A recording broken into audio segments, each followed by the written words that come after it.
all the fictional homes I could live in, a tiny hobbit hole might be at the very top of my list. Rounded doorways, warm little rooms, and a roof that completely disappears into the landscape. So today I'm building my own cozy hobbit home in Paralives and trying to make a completely ordinary house look like it's been tucked into a hillside for years. Unfortunately, Paralives does not have a convenient little build underground button yet, so I'm going to create the entire illusion with terrain and landscaping. So I'm starting with a simple 8x6 rectangle, just large enough for one complete cozy little home. The house itself is the easy part. The real challenge is wrapping the terrain around the sides and eventually disguising the entire roof with plants. Paralives will let me raise the ground right against the walls with the use of the terrain sculpting tool. I work in really short strokes, raise it a little, check the wall, and if I go too far and catch a glimpse into the void, I just undo it. I am not too worried about every teeny tiny gap being perfect because eventually this entire roof will be buried beneath greenery and landscaping fit for the Shire.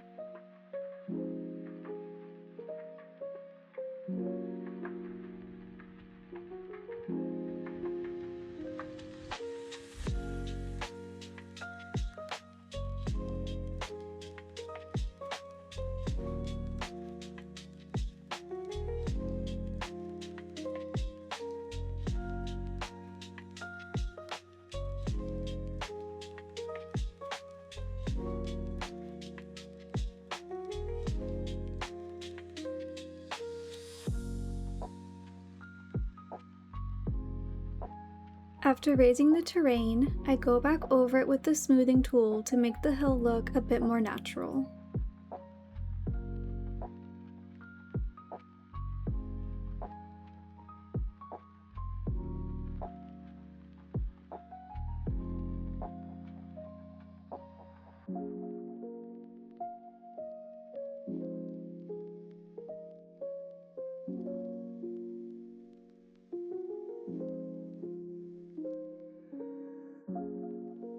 Before I completely bury our little house, I should probably make sure the inside actually works.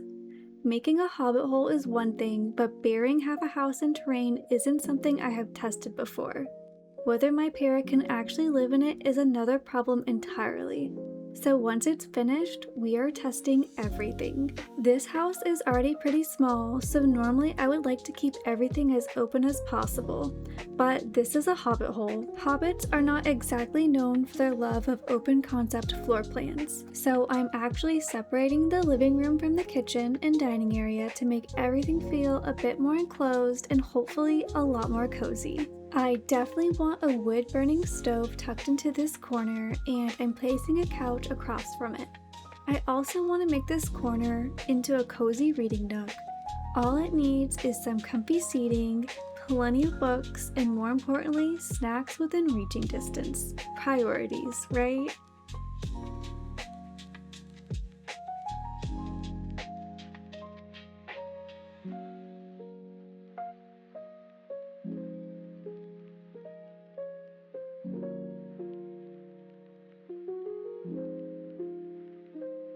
But first, let's get the essentials done, and by that I mean rugs. I'm not sure what it is, but layering rugs immediately makes any space feel more welcoming.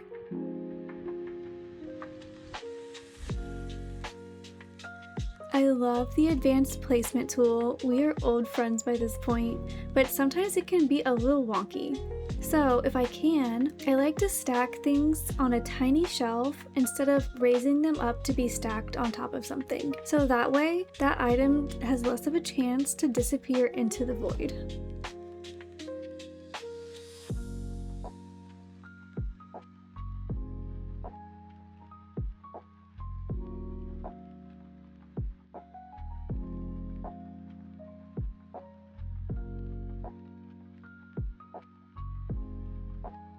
I also found the cutest map of the Shire for this wall, along with a few other Hobbit-inspired pictures.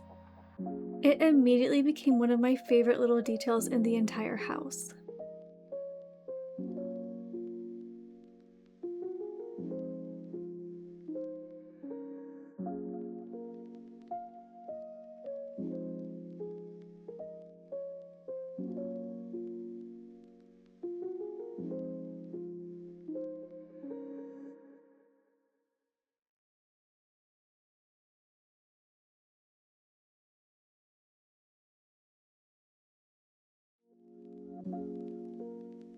For some reason, I really couldn't decide what color to make this teapot. I think I lost count of how many times I changed the color.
In the kitchen, the window is going to take up a slightly unreasonable amount of wall space because I wanted to have a big, huge, round window as the focal point. But, I mean, we're building a hobbit hole, so might as well go all in, right? In the kitchen, I'm using this warm tile, and I'm also continuing the cozy wooden paneling that I had throughout the rest of the house. I want everything to feel warm, earthy, and like it has been here for a very long time. And yes, the sage green appliances are back. At this point, I'm very grateful Paralives lets me save custom colors because apparently I have decided every house needs sage green appliances.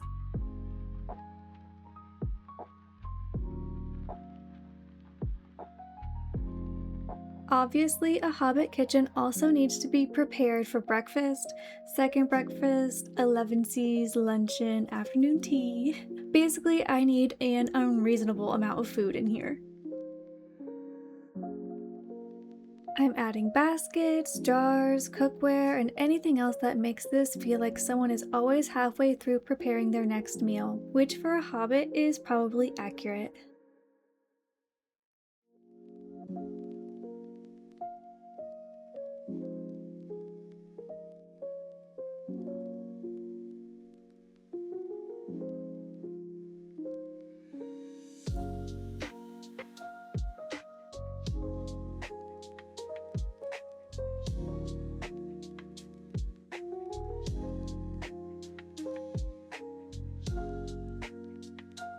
Even though the kitchen is small, I'm actually going with a slightly oversized table.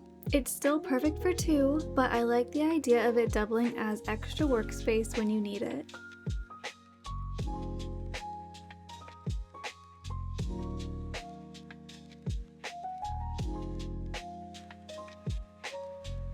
And just across from that, I tucked in a little entryway with a spot to hang your coat and drop your things when you come home. I carried the same wood paneling into the bedroom so the whole house feels connected. The bathroom is tiny, but it should be fully functional. And with that, the inside is officially livable. The small round window is cute, but I have been picturing a really giant oversized window by the door. Together, they should finally give the front that unmistakable hobbit hole shape. And because apparently I have absolutely no concept of restraint when it comes to landscaping, I'm going to cover this thing entirely in plants. I like layering these two vines instead of using only one. They have different shapes, and changing the color slightly keeps all the greenery from becoming one flat green blob. Then I'm adding roses and hydrangeas around them so it feels like everything has been growing across this house for years.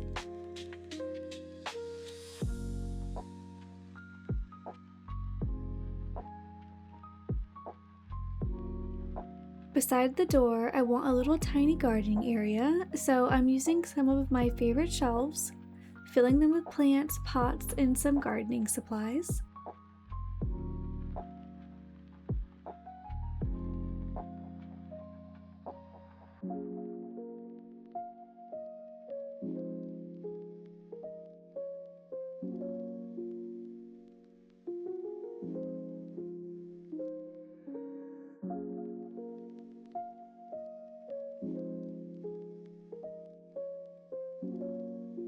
And underneath the big round window, I'm creating a little place where I can imagine my para spending the entire afternoon.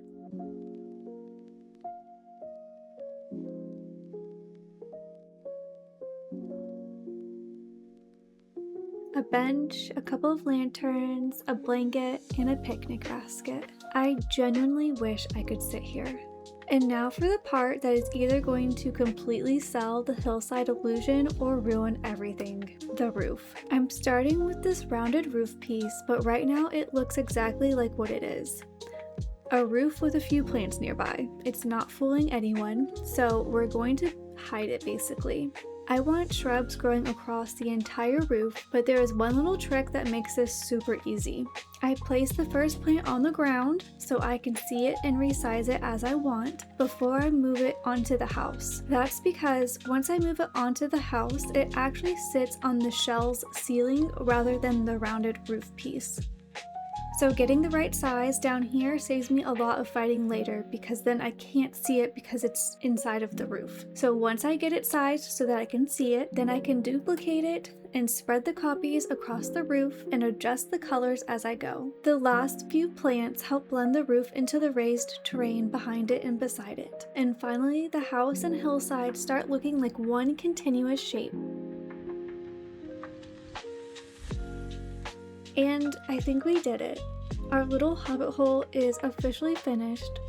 It's small, it's cozy, it's completely functional somehow, and we turned one very ordinary rectangle in Paralives into our own tiny piece of the Shire. Inside there's a warm little kitchen, prepared for far too many meals, a reading nook, one cozy bedroom, and a tiny bathroom that somehow holds everything it needs.